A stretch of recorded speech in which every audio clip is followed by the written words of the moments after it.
प्रिय विद्यार्थियों, नमस्कार। पूर्ववर्ती वीडियो में हमने तुलनात्मक राजनीति के परिचय प्राप्त किया था, उस पर चर्चा की थी। तुलनात्मक राजनीति के जो प्रमुख आयाम हैं या चरण हैं विकास के, जैसे आधुनिक तुलनात्मक राजनीति और परंपरागत तुलनात्मक राजनीति, उनके विषय में भी हमने चर्चा की थी। तत्पश्चात हम आधुनिक तुलनात्मक राजनीति की जो प्रमुख पद्धतियां हैं उनका हमने जानकारी प्राप्त की थी, और उन्हीं में से जो प्रथम और प्रमुख पद्धति है जिसको या अप्रोच या उपागम भी कहते हैं, वह है व्यवस्था उपागम। आइए हम इस पे विस्तार से चर्चा करते हैं। राजनीति सिद्धांत व तुलनात्मक राजनीति में व्यवस्था उपागम समान ही हैं, और इसके जो प्रमुख प्रतिपादक हैं वह है डेविड ईस्टन, जो कि व्यवहारवादी राजनीतिक जो आंदोलन है उसके भी प्रमुख प्रतिपादक हैं। अंतर्राष्ट्रीय राजनीति में व्यवस्था सिद्धांत अलग है, और उसके जो प्रमुख प्रतिपादक हैं वो मार्टिन कैप्लान हैं।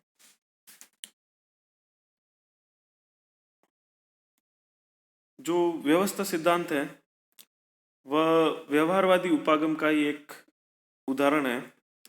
डेविड ईस्टन राजनीतिक अध्ययन को वैज्ञानिक बनाना चाहते थे या वैज्ञानिक उपागम के रूप में इसको विकसित करना चाहते थे, अतः उन्होंने व्यवहारवादी पद्धति के रूप में 8 बौद्धिक आधार दिए थे। व्यवहारवादी पद्धति के व्यवहारवादी पद्धति अंतर विषयक या अंग्रेजी में हम कह सकते हैं इंटरडिसिप्लिनरी अप्रोच को अपनाने की अनुशंसा करती है, और यह व्यवस्था सिद्धांत भी एक अंतर विषयक पद्धति का ही उदाहरण है। सर्वप्रथम जीव विज्ञान के सामान्य व्यवस्था सिद्धांत या जिसको जनरल सिस्टम थियरी कह सकते हैं का जो समाज विज्ञानों में प्रयोग प्रारंभ हुआ, और उसमें भी जो सर्वप्रथम सोशियोलॉजी में इसका प्रारंभ या समाजशास्त्र में इसका प्रयोग प्रारंभ हुआ था, और इसका जो श्रेय है वह टालकॉट पार्सन्स को नाम के एक विद्वान थे उनको दिया जाता है, और राजनीति विज्ञान में व्यवस्था सिद्धांत को अपनाने का श्रेय डेविड ईस्टन को दिया जाता है।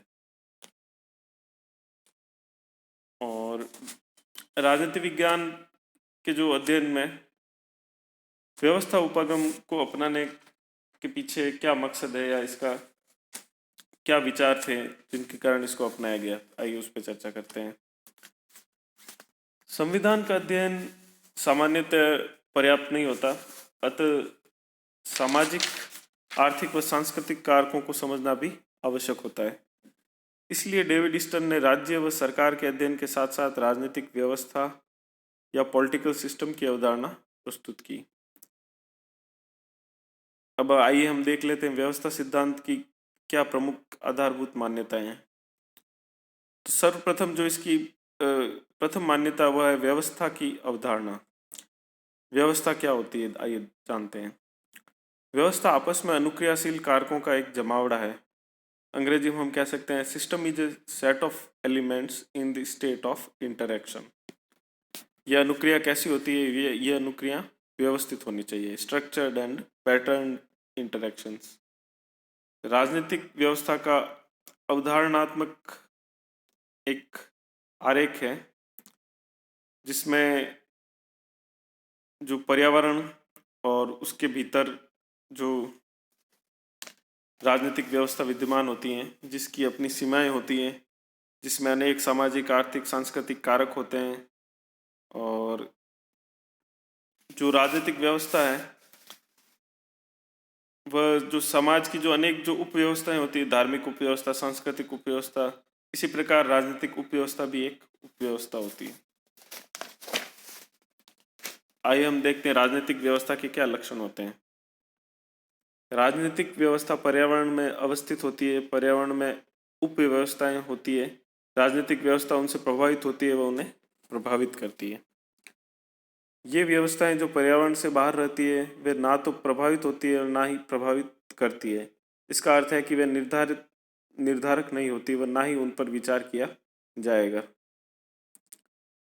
जैसे भारत की जो राजनीतिक व्यवस्था का हम अध्ययन कर रहे हैं, तो उसमें अब हमें जैसे किसी यूरोपीय देश की जो सामाजिक व्यवस्था है उसके अध्ययन की आवश्यकता नहीं है, क्योंकि सामान्यतः उनका हमारे जो राजनीतिक व्यवस्था पे प्रभाव नहीं पड़ता, ना है वो यहाँ की जो राजनीतिक व्यवस्था से प्रभावित होती है। राजनीतिक व्यवस्था की विशिष्टता, एक जो अन्य लक्षण वो ये है, राजनीतिक व्यवस्था की विशिष्टता। विशिष्टता इस प्रकार के, वैसे तो समाज में अनेक उपव्यवस्थाएं होती है, आर्थिक, सामाजिक, राजनीतिक उपव्यवस्थाएं होती हैं, परंतु राजनीतिक व्यवस्था वह व्यवस्था है जिसकी भूमिका जो सामाजिक जीवन के जो लाभ होते हैं उनके आधिकारिक आवंटन की होती है। राज्य तय करता है कि किस वर्ग को क्या प्राप्त होगा, किसको क्या संसाधन प्राप्त होंगे। अंग्रेजी में इसको ऑथोरिटेटिव अलोकेशन ऑफ वैल्यूज कहा जाता है, या मूल्यों का आधिकारिक आवंटन कहा जाता है।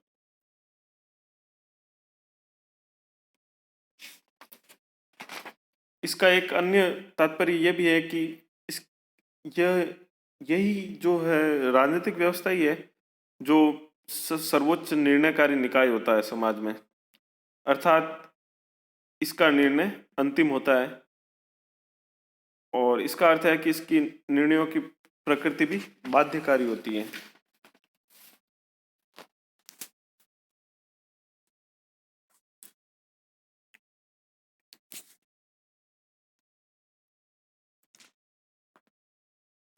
डेविड ईस्टन राजनीतिक व्यवस्था के कार्यकरण को निर्गत आगत मॉडल या आउटपुट इनपुट मॉडल के माध्यम से समझाते हैं। वे राजनीतिक तंत्र को एक तंत्र के रूप में व्यक्त करते हैं। राजनीतिक व्यवस्था एक रूपांतरण यंत्र के रूप में कार्य करती है जो आगत को निर्गत में बदलती है, अर्थात जो इनपुट को आउटपुट में बदलती है। वे मांग और समर्थन की भूमिका को आगत के रूप में व्यक्त करते हैं।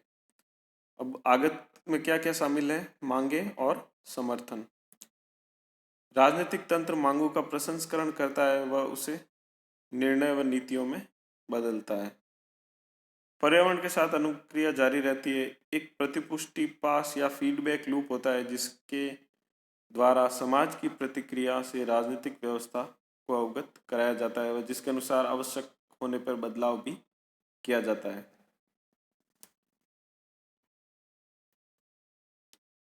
व्यवस्था उपागम की सीमाएं। अब व्यवस्था उपागम की आलोचना है मुख्य रूप से दो वर्गों द्वारा की गई, एक तो परंपरावादियों द्वारा, दूसरी है मार्क्सवादियों द्वारा। परंपरावादियों द्वारा इसकी जो आलोचना है वो इस प्रकार है। यह मात्र एक प्रसाधन प्रयास या कॉस्मेटिक एक्सरसाइज है।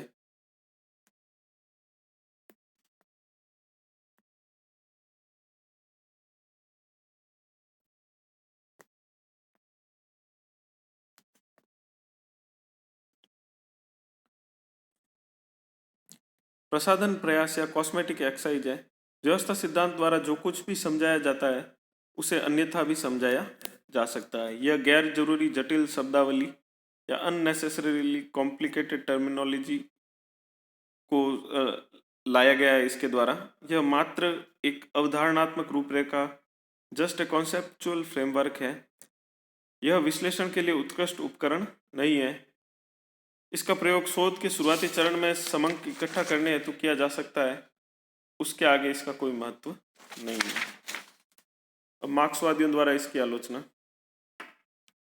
मार्क्सवादियों के अनुसार व्यवस्था उपागम पक्षपाती या बायास्ड है, वह यथास्थितिवादी या स्टेटस क्योइस्ट है।